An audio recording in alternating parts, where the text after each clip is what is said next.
이사야 22장 15절에서 16절. 주 만군의 여호와께서 이르시되 너는 가서 그 국고를 맡고 왕국 맡은 자 셈나를 보고 이르기를 내가 여기와 무슨 관계가 있느냐, 여기에 누가 있기에 여기서 너를 위하여 묘시를 팠느냐, 높은 곳에 자기를 위하여 묘시를 팠고 반석에 자기를 위하여 처소를 쪼아내었도다.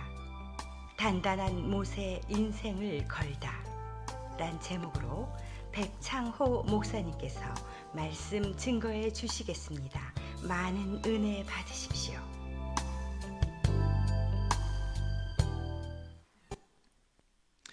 네, 여러분 댁에서 매일 성경을 조금씩 읽어 나가시면서 개인 경건의 생활하는 것 굉장히 이제 습관화되었을 거라고 생각이 됩니다.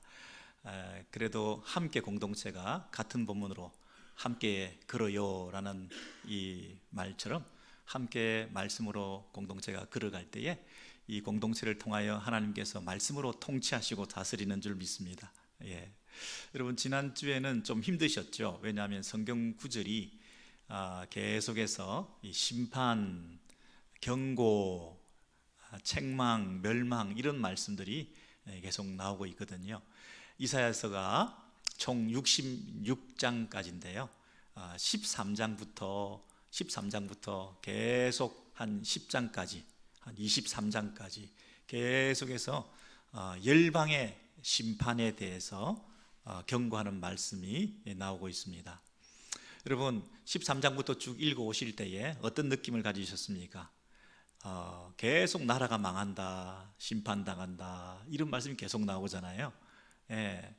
여러분 이 블레셋이 망한다, 그리고 아수르가 망한다, 에돔이 망한다, 에집트가 망한다, 아라비아가 망한다, 그리고 이 바벨론이 망한다, 계속 망하는 거예요. 계속 망한다는 그 심판의 메시지가 열방이 다 망하게 된다, 나라들이 다 망한다 이런 메시지가 나올 때 여러분께서 이걸 계속 읽어야 되나 말아야 되나 그런 생각하지 않으셨어요? 이 선지자가 이사야 선지자가 그 당시에 청중들에게 이 메시지를 전했는데요, 하나님 말씀을 받아서 바벨론이 망할 것이다, 아수르가 망할 것이다, 이집트가 망할 것이다, 계속 망할 것이다, 모압이 망할 것이다, 에돔이 망할 것이다, 계속 망할 것이다. 그런 메시지를 계속 청중들이 들을 때 좀 힘들었겠죠. 청중들 입장에서는 저분이 언제까지 저런 말을 계속할 건가. 이 설교는 재밌게 하든지 아니면 짧게라도 해야 되는 건데 10장, 10장 이상 계속해서 똑같이 같은 재미없는 내용을 듣기 힘든 심판의 경고의 메시지를, 그리고 이스라엘 백성들하고는 상관도 없을 것 같은 열방의 심판에 대해서 계속해서 지루하게, 그것도 길게 재미없이 하고 있을 때 이 청중들은 굉장히 화가 났을 것 같아요. 그러지 않겠습니까? 인기가 되게 없는 이사야 선지자였을 것 같아요. 여러분 그런데 왜 이사야 선지자는 이렇게 똑같은 메시지를 계속 하고 있는 것일까요?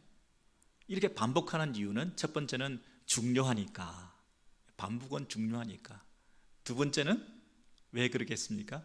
잘 못 알아들으니까. 아직까지도 잘 알아들으면 그만해도 될 텐데 계속 하는 이유는 잘 못 알아들으니까.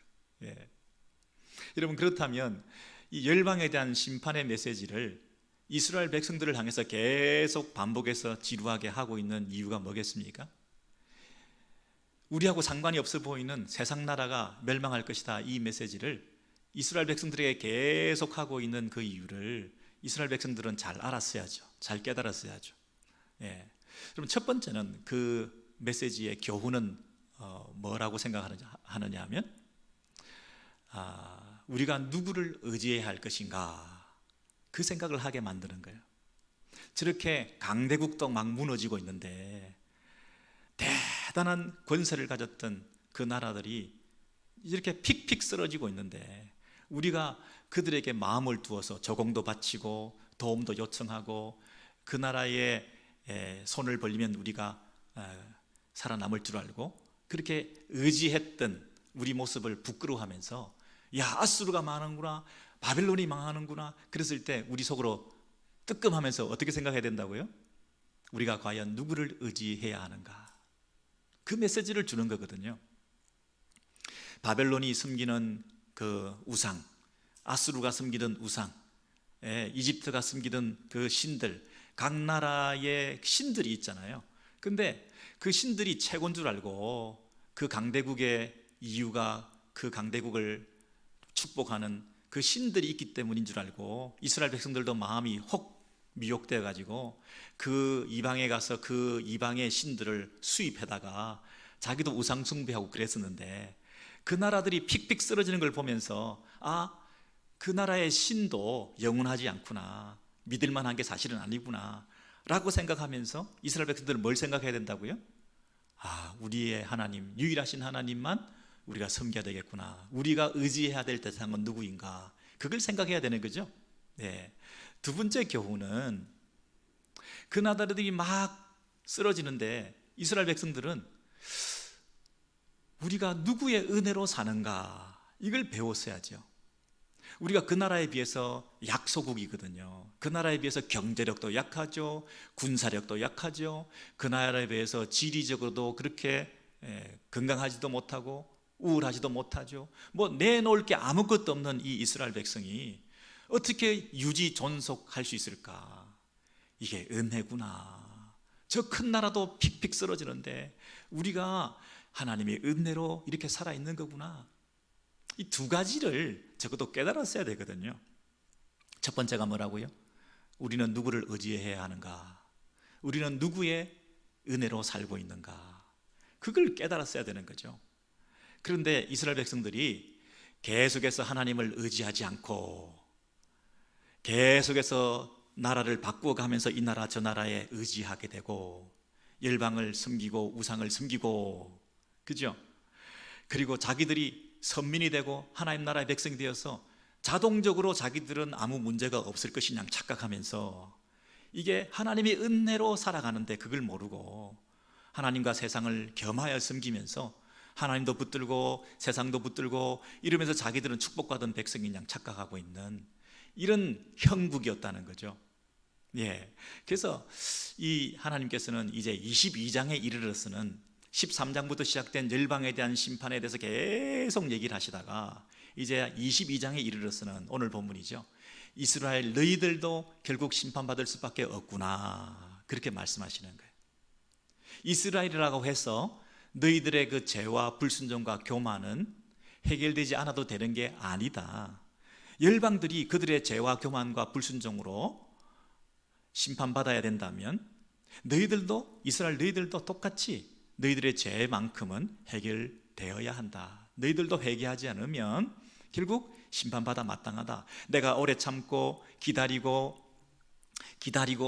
또 선지자를 보내고 그래가지고 너희들의 현재 모습이 멀리 가지에 달려있는 열매 몇 개가 남아있는 것 같은 그런 모습으로 내가 버티고 기다리고 있었지만, 그러나 그 초라한 모습 가운데서 그래도 거기서 하나님을 더 바라보도록 마지막 기회를 줬는데 끝까지 그 상태에서도 그런 지경에 이르러서도 나를 바라보지 않으니 너희들도 어쩔 수 없다. 너희들도 심판을 피해갈 수 없다. 그래서 22장에는 이스라엘의 심판에 대해서 이제 결국 말씀하시게 된 참 부끄럽고 참 안타까운 그런 본문을 우리 오늘 대하게 되었어요. 자, 그래서 22장 5절 말씀을 여러분 다 같이 보시겠는데요. 주 만군의 여호와께로부터 이르는 소란과 발핀과 혼란의 날이여, 드디어 그 날이 온 거예요. 성벽의 무너뜨림과 산악에 사무쳐 부르짖는 소리가 들린다 그랬어요. 여러분, 이 메시지를 이스라엘 백성들이 받아들였을 때 굉장히 충격을 받았을 거예요. 어떤 구절 때문에 그랬을까요? 여러분, 이 본문에서 5절에서 눈에 띄는 구절이 어딘가요? 네, 빨간 구절이죠. 주 만군의 여호와께로부터 이르는, 영어 표현을 보시면 by the Lord, 주님에 의해서, 하나님에 의해서 소란과 발핀과 혼란의 날이 지금 주어졌다는 거예요. 여러분, 심판이, 불행이, 이 저주가, 멸망이 누구에 의해서? 하나님에 의해서 만군의 여호와께로부터 이 일이 일어나게 되었다는 거예요. 여러분, 이거 굉장히 받아들이기 어려운 구절이죠. 예. 고통이나 아픔이나 멸망이나 저주나 이런 것들은 하나님으로부터 오는 게 아니고 사단으로부터 오는 것이면 참 좋겠죠. 하나님께로부터 오는 것은 축복이고 기쁜 일이고 좋은 일이고 즐거운 일이고 잘 되는 일이고 부유한 일이고 뭐 이런 것만 하나님께로부터 오는 일이면 좋을 텐데요, 어떻게 하나님께로부터 이런 소란과 발핀과 혼란이, 죽음이, 저주가, 멸망이 이렇게 닥치게 됐을까요? 이걸 이원론적 사고다 이런 말 쓰죠. 이분법적 사고다 이런 말을 쓰죠. 좋은 것은 하나님께로부터, 나쁜 것은 사탄으로부터, 우리가 이런 어떤 이분법적인 생각을 할 때가 많거든요. 그래서 우리가 질병이 걸리면 뭐라고 얘기를 하죠? 병마가 물러가게 해주세요 이러잖아요. 병이 마귀로부터 왔다, 병마가 물러가게 해주세요. 병은 자기가 건강을 잘 관리하지 못했거나 자초한 것이기도 하고, 또 그 질병을 통해서 하나님께서 우리에게 깨닫게 하시는 것도 있을 텐데, 무조건 병은 나쁜 거니까 그 마귀로부터 왔다 이렇게 얘기를 하잖아요. 그게 과연 옳은 말일까요? 그 영지주의적인 생각이다 이런 생각을 우리에게 흔히들 말하고 있는데요, 이게 좋은 것 나쁜 것을, 거룩하고 속된 것을 나누어서 생각하는 그런 가치관을 우리가 자꾸 우리 신앙생활 가운데도 가져올 때가 있어요. 감기만 들어도 뭐라고 그래요? 감기 귀신. 여러분을 조금 힘들게 만드는, 옆에 주변에 힘든 사람들 생기면 사탄의 자식들 그렇잖아요.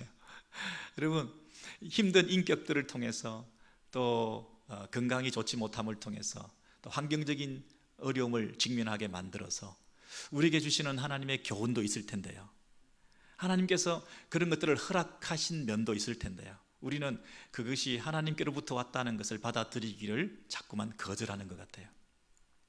여러분, 우리 심리가 왜 이건 사탄으로부터 왔다, 그냥 우연히 생긴 일이다, 그냥 인질이 나빠서 생긴 일이다, 그냥 재수가 없는 거다, 왜 그렇게 자꾸만 하나님께로부터 왔다는 생각을 안 하는 이유가 뭐겠어요?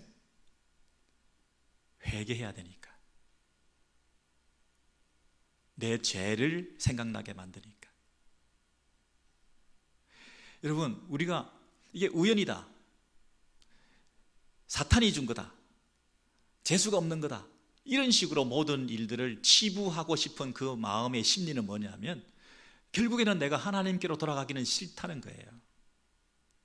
하나님의 존재를 내 삶에서 모셔드리기를 원치 않는 거예요. 하나님이라는 그 상수를 항상 내 삶의 중심에 모시고, 어떤 일이 일어나든지 하나님과 관련해서 이 일을 생각하고, 하나님 앞에서 이 문제를 고쳐나가고, 문제가 닥치면 하나님께 먼저 나가서 엎드려야 되는데, 우리는 하나님을 자꾸만 잊고 살고, 아니 의도적으로 하나님을 외면하면서 우연이다, 사탄이다, 이런 식으로 하나님을 내 삶의 영역에서 자꾸만 추방시키는 거예요. 여러분, 이스라엘 백성들이 지금 이런 일을 닥쳤을 때 제일 먼저 해야 될 일은 뭐겠습니까? 하나님께로 가야 되는 거죠. 하나님께 엎드려야 되는 거죠. 만군의 여호와께로부터 이 일이 일어났으면 우리는 하나님께, 만군의 여호와 그분께로 가서 엎드려야 되는 거죠. 그게 우리가 해야 될 제일 첫 번째 성도의 자세, 하나님 나라의 백성의 자세라는 것입니다. 모든 면에서, 어떤 영역에서 어떤 일이 일어난다 하더라도 일단은 우리는 그 모든 것들에 대한 하나님의 뜻과 하나님의 섭리 아래에 있다는 것을 믿고 그분께 무릎 꿇어야 되는 거죠. 근데 그렇게 하지 않고 이스라엘 백성들은 어떻게 했을까요? 막 동분서주, 이 문제를 해결하기 위해서 8절부터 그 다음에 22장 보시면요, 이스라엘 백성들이 어떻게 반응했는지, 문제를 만났을 때, 어려운 환경에 직면했을 때 어떻게 하는지 한번 보실래요? 22장 8절부터 보시면요, 그날에 어떻게 합니까? 이스라엘 백성들은 숲을 곳간의 병기를 바라보았다. 누구를 바라봐요? 하나님을 바라봐야죠. 성도는 이 시선이 제일 중요한 문제라 그러지 않았습니까?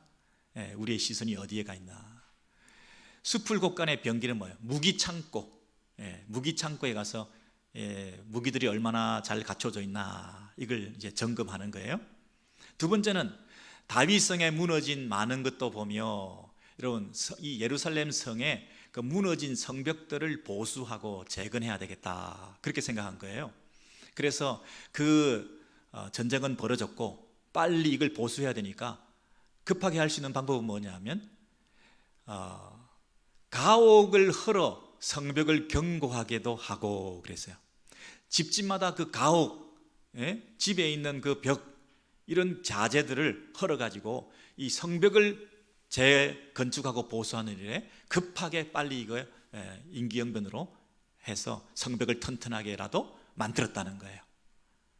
그리고 세 번째는 아랫못에 물도 모으며, 아랫못에 물도 모으며, 그 다음에 너희가 또 옛 못의 물을 위하여 두 성벽 사이에 저수지를 만들었느니라 그랬죠. 이게 뭡니까? 물 문제를 해결했다는 거예요. 물. 예루살렘 성은 물이 귀했잖아요. 여러분 전쟁을 치를 때 이 식수가 끊어지면 이거 뭐 전쟁 하나마나 지는 거거든요. 그래서 예루살렘 성에 이 물을 끌어다가 기혼샘이라는 데서부터 바깥에서, 성 밖에서부터 물을 끌어다가 이제 성 안으로 수로를 만들어서 이 지하 터널을 만들어 가지고 히스기야 왕 때 이 물길을 지하에 딱 이렇게 연결해서 이 실로암 샘물까지 연결해서, 그리고 성을 외벽과 내벽을 쌓아 가지고 그 사이에 저수할 수 있는 탱크를 만들어서 거기서 물을 충분히 담지해서 쓸 수 있도록 이렇게 물 문제를 해결한 거죠. 자, 무기, 성벽, 그 다음에 수로, 이 세 가지를 완벽하게 잘 해결해 놓은 거죠. 여러분 우리가 어떤 어려운 일이 생기면 그 문제를 미리 방비하기 위해서, 준비하기 위해서 이렇게 저렇게 잘 지혜를 구하고 그 일에 대해서 열심히 준비하는 것은 참으로 현명하고 지혜로운 일이죠. 당연히 해야 될 일이죠. 네, 여러분 코로나는, 이 바이러스는 사탄으로부터 왔나요? 병마일까요? 우리 인간들이 자초한 것일 수도 있고, 이 모든 일을 하나님께서 우리에게 허락해 주신 것일 텐데요. 인간이 깨닫게 하고 이제는 겸손하게 만들고, 인간이 가야 할 길에 대해서, 교회가 앞으로 가야 할 길에 대해서 새로운 방향을 제시하시면서 우리에게 귀한 교훈을 주시는 하나님께로부터 온 바이러스 코로나가 아닐까 하는 생각도 우리가 하게 되는 거죠. 그랬을 때 우리가 이제 이 문제를 해결하기 위해서 하나님께 엎드려, 하나님 이거 어떻게 하면 좋습니까? 뭐부터 해야 되겠습니까? 그래서 하나님께서 주시는 지혜대로, 하나님의 방법대로 이 문제를 해결해 나가야 되는데, 우리는 이 문제가 닥치면 제일 먼저 뭐 해야 되냐면 마스크 사재기, 마스크 사재기. 막 경쟁적으로 마켓 가가지고 막 이것저것 막 훔쳐서 막 가져오기. 세정제가 동인하고 마스크는 없고 쌀도 사야 되고 라면도 사야 되고 막 가면서 무기 점검, 성벽 보수, 수로 건설. 그래서 살아날 길을 만들어 놓는 거지. 이거부터 막 해야 되는 거예요. 이거 안 하면 큰일 나는 거죠. 그랬을 때 하나님께서 생각할 때는 저럴 수가, 세상에 내가 다 먹이고 살릴 텐데 저렇게 호들갑을 떠는 걸 좀 봐. 세상 사람들은 그렇다 하더라도 나를 믿는다고 하는 교회와 성도들이 똑같이 저렇게 허둥지둥하는 모습을 보니까 참 안타깝다. 하나님께서 그러지 않으셨겠어요? 그 얘기가 그러나에 나오는 거예요. 22장 8절부터 11절에 중간에 보시면 그러나라고 나오죠. 그러나 너희가 이를 행하신 일을 앙망하지 아니하였고 이 일을 옛적부터 경영하신 일을 공경하지 아니하였느니라. 여러분, 그러나 앞에 부분에 대해서 하나님께서 하지 말라고 얘기하신 거예요? 그걸 부정적으로만 보신 거예요? 아니에요. 그런 걸 해도 좋다. 당연히 전쟁을 치르기 위해서 성벽도 보수하고 무기도 점검하고 그다음에 물 문제도 해결하고 해야지. 그러나 나는 너희들이 얼마나 나를 생각하니? 나의 존재는 너희들에게 있어서 도대체 뭐냐? 다른 열방의 나라들의 우상과 신화하고 다르게 이스라엘 백성의 참 하나님이신 여호와께서 지금까지 너희들을 지켜주시고 다른 나라들은 다 망하더라도 끝까지 너희를 지키고 보호하셔서 인내하고 끝까지 너와 함께하기 위해서 약속을 주시고 그 약속에 신실하신 하나님의 사랑으로 이렇게 오래 참아 오셨는데 지금 이제 너희들이 어려움을 당했다고 해서 금방 헌신짝 차듯이 나를 버리고 네 살 길을 네가 스스로 경영해 나간다는 너의 모습을 보니까 너희 안에 참 믿음이라고는 정말로 없구나. 세상 사람들하고 똑같구나. 도대체 너에게 있었던 내 존재는 뭐냐? 그렇게 물으시는 것 같지 않나요?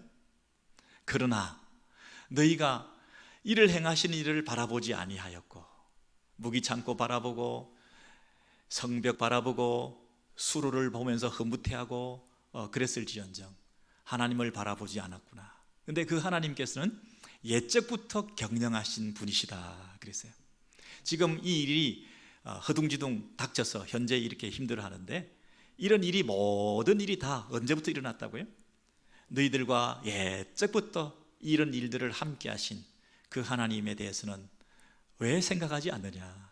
과거와 현재와 미래의 너의 모든 삶을 책임져 주시는 그 하나님을 신뢰하는 그 믿음이라고는 요만큼도 없구나. 지혜롭게 잘 관리하고 군사적으로 잘 정비하고 경제적으로 잘 축적해 놨는데 그 모든 것을 주장하시는 하나님에 대한 신뢰는 이만큼도 없는 너의 모습 속에서 내가 참 안타깝다. 그렇게 말씀하시는 그 음성을 우리가 듣는 것 같지 않습니까? 제가 여러분에게 영상을 하나 보여드리겠는데요.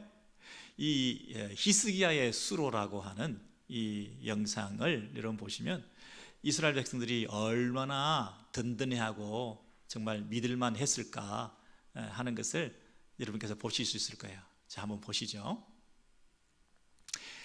오랜만에 여행도 못 가는데 이렇게 한번 성지 여행을 떠나보시겠습니다. 소리가 들리십니까?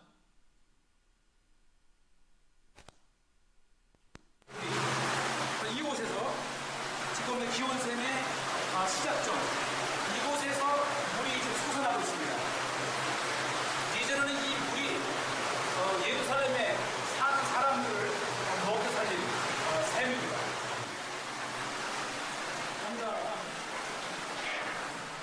드디어 들어갑니다. 물살이 제법 세게 흐릅니다.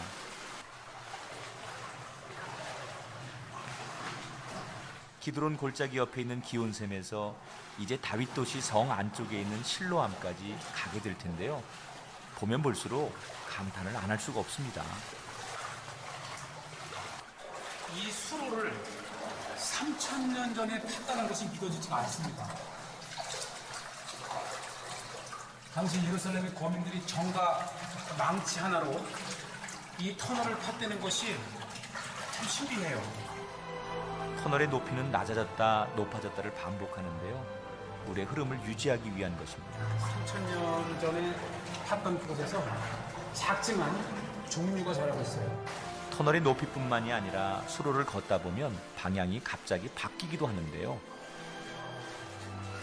정확히 중간쯤 오면 이제 파나가다가 갑자기 방향을 튼 흔적이 있습니다.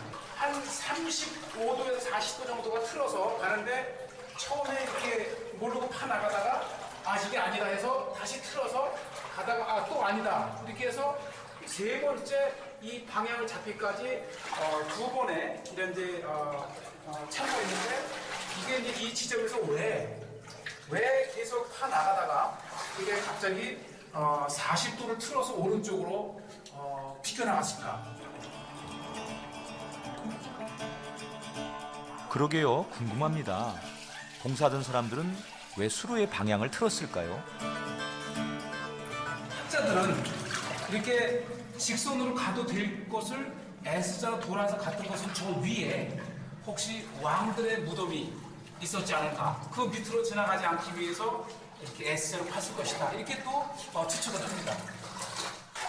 3000년 사람들은 어떻게 수로의 위치를 파악하고 깊이를 달리하면서 파들어갔는지 그저 그 지혜가 놀라울 뿐입니다.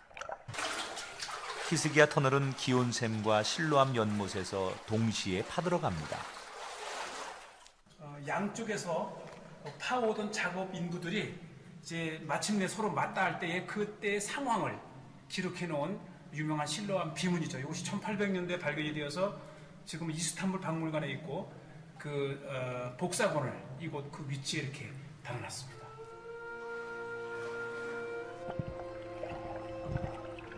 이 지점이 533m의 마지막 지점인 실로암입니다. 이 문을 나가면 이 터널 끝으로 나가면 바로 실로암, 예수님께서 눈먼자를 고치셨던 실로암이 바로 나옵니다. 네, 여러분 오랜만에 여행 좀 잘 다녀오셨습니까? 그 성지 여행을 가면 단체로 가면 저쪽으로 우리를 잘 인도 안 해요. 왜냐하면 그 지하 터널로 533m나 걸어가야 되기 때문에 물 속으로 굉장히 위험하기도 하고 또 어둡기도 하고 해서 개인적으로 가면 저 코스를 갈 수가 있는데요. 여러분 생각을 해보세요. 한 2700년 전, 3000년 전에 석회석으로 되어 있는 그 동굴을 땅속에 깊이 파면서 실로암 쪽에서 파고 들어오고 기온샘 쪽에서 파고 들어와서 중간에 이렇게 만나는 그 작업을 했다는 게 보통 일이 아니지 않습니까? 그 히스기야가 그 일을 하고 얼마나 흐뭇하고 든든했겠습니까? 전쟁에서 물이 제일 중요한데 그 예루살렘은 지형학적으로 성 내에 물이 없어요. 그런데 기온샘에서 막 물이 솟아사철 나오는 그 물이 성 밖에 있기 때문에 만약에 외적들이 쳐들어와서 성을 포위하고 그 물을 확보해 버리면 꼼짝없이 안에서 죽는 거예요. 물 공급이 끊기니까. 그래서 그 기온샘의 위를 막고 덮고 지하에 물이 흐르게 해서 그 물이 성 안으로, 다윗성 안으로 들어오게 해서 이 외적으로부터 오랫동안 포위를 당해도 버틸 수 있도록 식수가 공급되고 있으니 얼마나 이 싸움에서 이길 자신이 있었겠습니까? 흐뭇했겠죠. 저 공사를 완공하고 난 다음에 얼마나 기분이 좋았겠어요. 하나님께서 그러나 그렇게 말씀하시는 거예요. 그러나 옛적부터 이 일을 경영하신 하나님을 네가 공경하지 않았다 그랬습니다. 여러분 여기서 옛적부터 경영하신 여기에 밑줄을 치셔요. 하나님께서는 예루살렘 성을 정하실 때부터 그 성에 물이 힘들다, 구하기 어렵다 하는 걸 아셨어요? 모르셨어요? 처음부터 물이 펑펑 나는 그 예루살렘 성을 당신의 백성의 그 성으로 만들어 주시지 왜 예루살렘의 물이 귀한 성을 하나님의 도성으로 이렇게 만드셨겠어요? 옛적부터 경영하신 하나님이 계시는 거예요. 옛적부터 그 일을 경영하신 거예요. 그러면 물이 철철 넘치는 예루살렘 성이 그 물로 인해서 안심하고 하나님을 바라보지 않는 것을 원하셨을까요? 늘 예루살렘 성은 한 가지 취약점이 있어. 다른 건 다 좋은데 한 가지 아킬레스건이 있어. 한 가지 그 윅 포인트가 있어. 근데 하나님께서 그걸 통해서라도 가장 중요한 그 문제의 해결을 하나님께 맡기고 늘 하나님을 찾고 부르짖게 만드는 백성으로 만드실 하나님의 뜻은 없었을까요? 물이 철철 넘치는 그리고 하나님 없는 예루살렘 성이 하나님께서 기뻐하셨을까요? 물은 없지만 그러나 하나님을 찾는 그 예루살렘 성의 백성이 되어서 하나님께서 그 백성을 보호해 주시는 그런 예루살렘 성이 되기를 원하셨을까요? 여러분 어느 쪽이신가요? 히스기야가 엄청난 공사를 해서 물이 넘치게 만드는 그런 공사를 했지만 그 공사가 축복이고 감사한 일이고 업적이고 귀한 일이고 세상의 문명과 세상의 의학과 세상의 과학과 세상의 기술과 이런 것들이 발전해서 하나님이 허락해 주신 일이기도 하지만 그러나 그 모든 일들이 과연 하나님을 놓치게 만들고 하나님을 더 의지하지 않게 만든다고 한다면 그런 것들이 과연 축복일까요?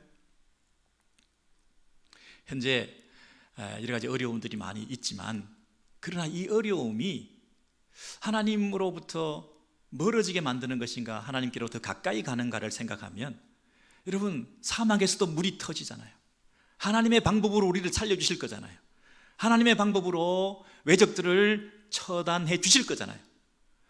네가 먼저 옛적부터 경영하신 이를 공경하지 않았다.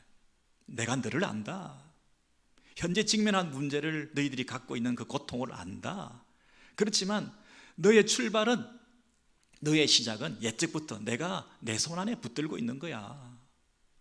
네가 태생적으로 좀 문제가 있니? 네가 선천적으로 좀 아픔이 있니? 네가 원천적으로 뭔가 해결되지 못하는 문제가 있어? 태어나니까 이미 넌 집안이 가난했니? 태어나니까 이미 넌 선교사 아들이었어? 태어나니까 넌 이미부터 뭔가 계급적으로 차별받는 사람이었어? 태어나니까 네가 흙수저였냐? 여러분,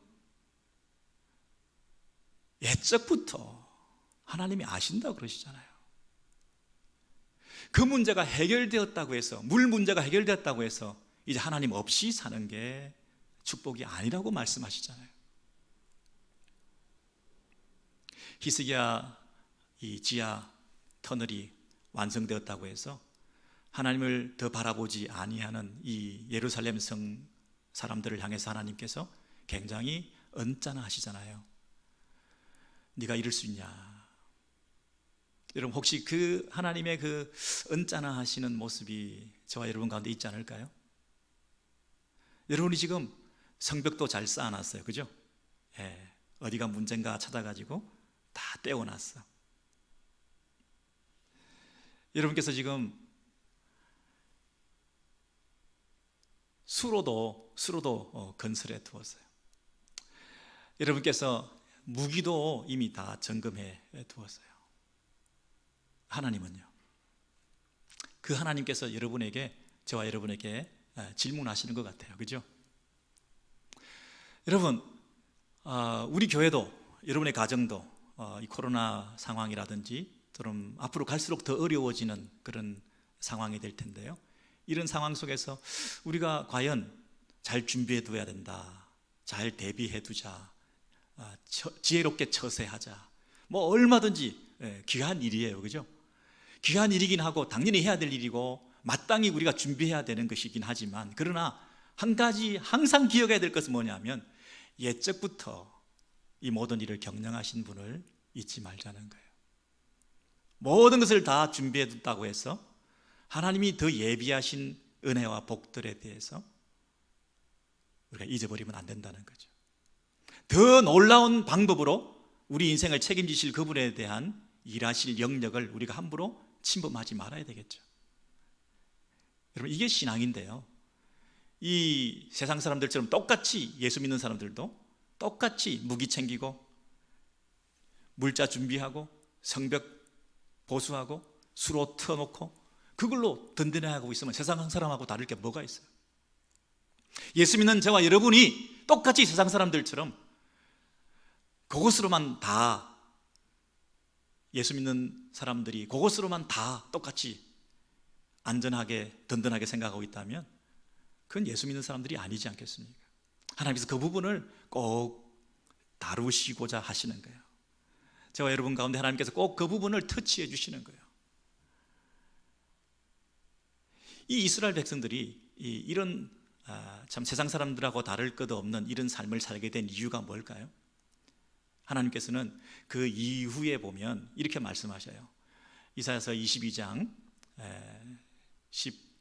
15절부터 보시면요, 여호와께서 국고를 맡고 왕국 맡은 샘나를 보고, 여기서 사람 하나를 찾아오시면서 샘플링 하시는 거예요.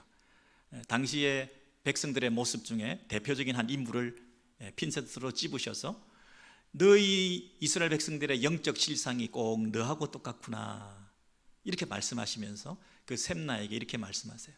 셈나가 어떤 사람이라고요? 국고를 맡고 왕궁을 맡은 자예요. 이런 권력을 가진 실세예요. 제2인자라고 말할 수 있어요. 근데 이 셈나라고 하는 사람이 어떤 사람이냐면, 네가 여기와 무슨 관계가 있느냐? 여기에 누가 있기에 여기서 너를 위하여 묘시를 팠느냐? 높은 곳에 자기를 위하여 묘시를 팠고 반석에 자기를 위하여 처소를 쪼아 내었도다. 나 여호와가 너를 단단히 결박하여 장사같이 세게 던지되 모질게 감싸서 공같이 던질 것이라. 주인의 집에 수치를 끼치는 너여, 그곳에서 죽겠고 영광의 수레도 거기에 있겠다. 이렇게 말씀하셨어요. 여러분, 셈나라는 사람이 어떤 사람이냐 하면 여기와 너를 위하여가 각각 3번씩 나오고 있죠. 자, 여기가 몇 번? 여기 3번 나오죠. 근데 여기에서 그 사람이 뭐 합니까? 너를 위하여, 자기를 위하여, 자기를 위하여, 그렇게 말하죠. 우리가 이곳에 있는 이유가 뭘까요? 나를 위하여, 우리를 위하여, 우리 새끼들을 위하여, 그렇게 있는 게 아니거든요. 근데 셈나는 그곳에 있는 왕국 맡은 자로서의 그 모든 실권을 가진 자로서 그곳에서 그가 하는 일은 뭐냐면 자기를 위하여, 우리 자식들을 위하여, 우리 후대를 위하여 그렇게 묘지를 만들고, 당시 묘지는 큰 땅을 말합니다. 자손 대대로 이 묘지가 그 부를, 명예를, 권력을 상징하는 거 아닙니까? 그래서 그 땅을 물려주는 거예요. 상속해 주는 거예요. 예, 그 땅을 자기 땅인 것인 양 차지하는 거예요.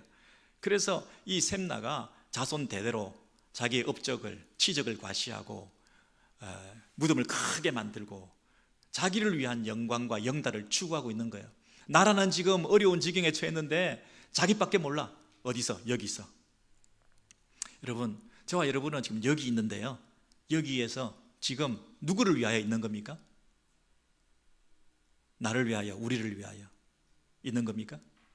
그 상황을 하나님께서 책망하시면서 여기 너를 위하여를 반복하고 계시죠. 그리고는 공을 결박해서 모질게 감싸서 저 멀리 던져버리는 것처럼 너를 멸망시킬 거다. 어디에서요? 거기 네가 화려하게 가지고 있는 영광의 수레도 거기에 있을 거래. 예. 여기에서 잘못하는 사람들은 거기에서 죽는 거예요. 하나님의 백성들이 마땅히 이 땅에서 해야 될 사명을 여기서 감당하지 못할 때 하나님께서 실망하시고 내던져서 거기서 네가 좋아하는 것 가지고 거기서 다 망하라, 이렇게 말씀하신다는 거예요. 두 번째 인물을 제가 보여드리겠는데요, 15절부터 19절 보셨죠? 20절부터 25절을 보시면, 자, 마지막이네요. 자, 보시면요, 그날에 내 종 엘리야김을 불러, 아까 셈나 대신에 엘리야김이 또 나타나는데요, 두 사람이 대조되고 있습니다. 그 엘리야김에게 정권을 맡겨 예루살렘과 유다의 집에 아버지가 된다. 아버지가 된다는 얘기는 뭐죠? 국부가 된다는 거잖아요. 그 집에 가장 존경받는, 그 나라의 가장 귀한 어르신이 된다는 거잖아요. 근데 그 집의 열쇠를 그의 어깨에 두리니 그가 열면 닫을 자가 없겠고 닫으면 열 자가 없으리라. 여기 밑줄 치셔야죠. 못이 단단한 곳에 박힘같이, 그랬습니다. 여러분, 단단한 곳에 못이 박히면 견고하게 뿌리 박게 되지 않습니까? 여러분, 스펀지 같은 데 못을 박으면 어떻게 돼요? 흐느적거리겠죠. 근데 콘크리트 같은 데 탁 박아 놓으면 흔들림 없잖아요. 정말 견고하잖아요. 그래서 그 견고한 못처럼 여러 가지를 그 못에다 걸 수 있다는 거예요. 그 위에 걸리니 누가 걸리는 거죠? 후손과 족속들이, 모든 인생들이 그 지도자 한 사람, 엘리야김, 그 든든한 사람, 그 사람에게 다 걸려 있다는 거예요. 그를 다 의지하고 있다는 거예요. 마치 그 못에 걸려있는 그릇이 작은 종지 그릇에서부터 큰 항아리까지 다 그게 걸려 있어도 괜찮을 만큼, 무게를 버틸 만큼 그런 단단히 박힌 못이라는 거예요.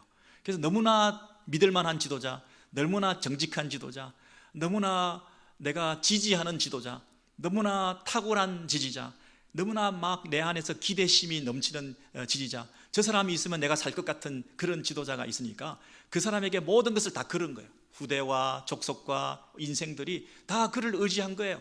그랬더니 단단한 곳에 박혔던 못이 사그리니, 그랬어요.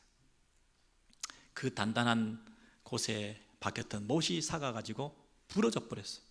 못이 부러져 떨어짐으로 그 위에 걸린 물건이 다 부서져서 산산조각이 나버렸어.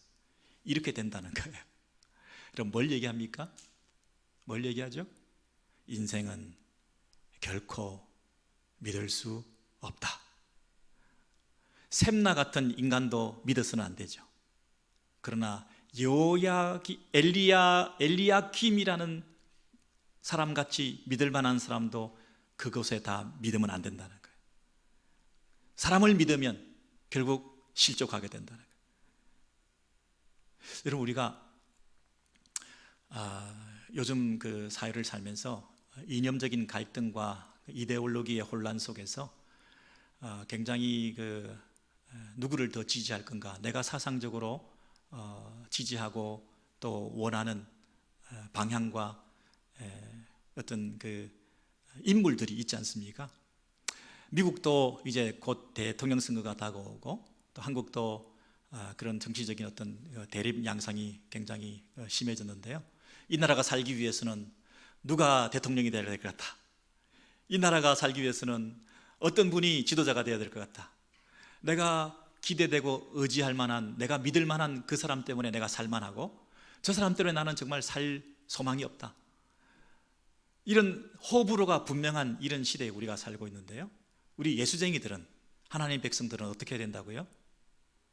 사람에 대해서 너무 많이 의지하지 마라. 사람에 대해서 너무 많이 의지하지 마라.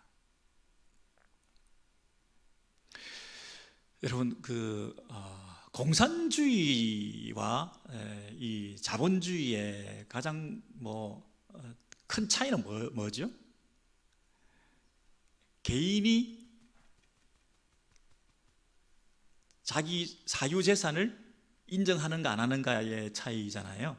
공산주의는 모든 것을 국유화해서 토지라든지 생산수단이라든지 이걸 다 국유화해서 공동생산, 공동분배 이런 식의 어떤 개념을 가진 것이고요. 자본주의는 사유재산을, 개인의 그 사유재산을 인정하는 거죠. 여러분, 이 교회는 성경적인 가르침은 어떤 것인가요? 초대교회에 보면 자기 것을 아까워하지 않고 다른 사람과 같이 나누는, 자기 것을 자기 것이라고 아무도 주장하는 사람이 없더라 그랬어요. 그러면 사유재산을 인정하지 않는 건가요?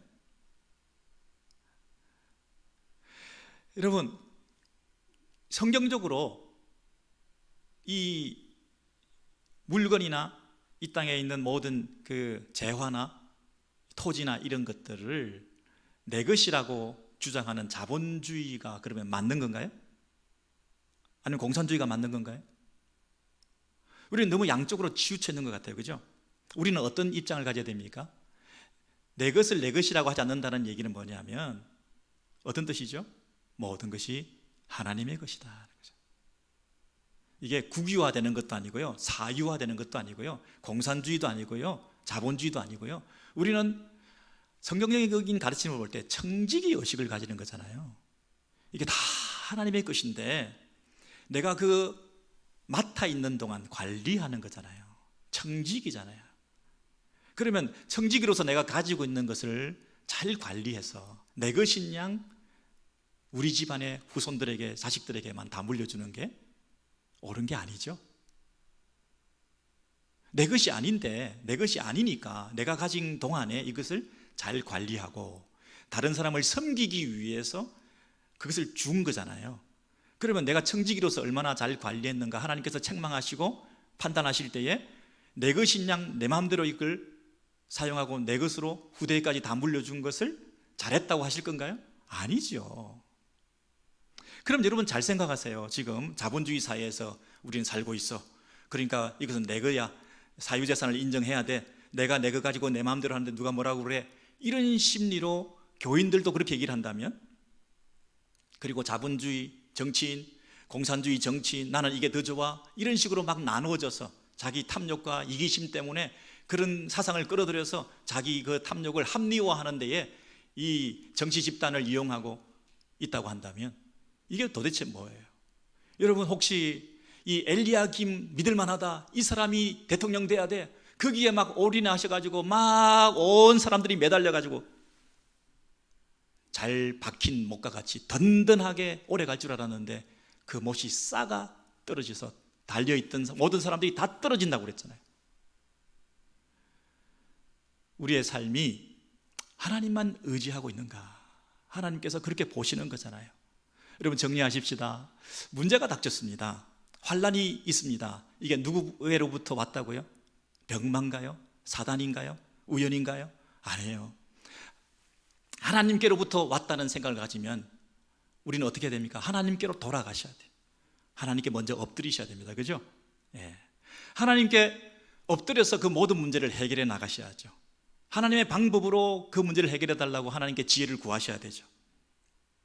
혹시라도 내가 태생적으로 문제를 가지고 있고 원천적으로 내 삶이 아픔이 있고 고치지 못할 질병이 있고 취약한 아킬레스건 같은 예루살렘성에 물이 없는 것과 같은 그런 인생의 메마름이 혹시 내 안에 있다 할지라도, 우리 가정에 있다 할지라도, 현재 내가 그런 아픔을 당한 그런 나의 약점이 노출되어 있다 할지라도, 내 인생은 왜 이런 어려움을 당했나 하는 아픔이 있다 할지라도, 그러나 그 모든 일들을 옛적부터 다 아시는 하나님께서 가장 지금 원하시는 것은 그 아픔을 통해서라도 하나님께 더 가까이 나아오기를 기다리시는데, 우리는 그 아픔을 해결했노라고, 히스기야의 지하터널을 내가 팠노라고 이제 하나님이 잊어버리는, 혹시 그런 잘못된 길로 가고 있지 않나요?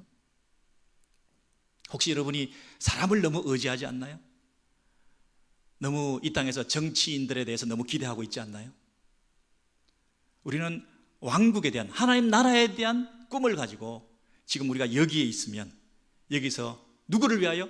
하나님 영광을 위하여 살아드리는 하나님의 백성이 될 때, 그 인생을 통해서 하나님께서 당신의 일들을 행해 가시면서 우리 자녀 손들을 축복하여 주시고, 우리의 중심을 보시고 흔들리지 않는 단단한 목과 같은 유일하신 우리의 의지의 대상이신 예수 그리스도, 그분께 붙잡혀서 그분께 인생을 걸고 있으면, 그분께 매달려 있으면 그분께서 영원히 우리의 삶을 축복하시고 책임져 주시는, 그 하나님을 붙드시는 그런 인생길을 하나님께서 원하고 계시는 건 아닐까요? 다시 한번 우리 결단하십시다. 신자의 마땅한 도리, 하나님 나라의 백성에 마땅한 그 품위, 우리가 과연 무엇을 믿고 신뢰하고 있는가? 우리가 성벽을 보수하고 무기를 점검하고 수로를 건설해서 혹시 든든해하고 있는 건 아닌가? 그러나 옛부터 너 인생을 경영하고 계시는 나를 바라보지 않았다. 이 말씀 함께 들으시고 큰 은혜와 위로가, 새로운 결단이 있으시기를 주의 이름으로 소원합니다.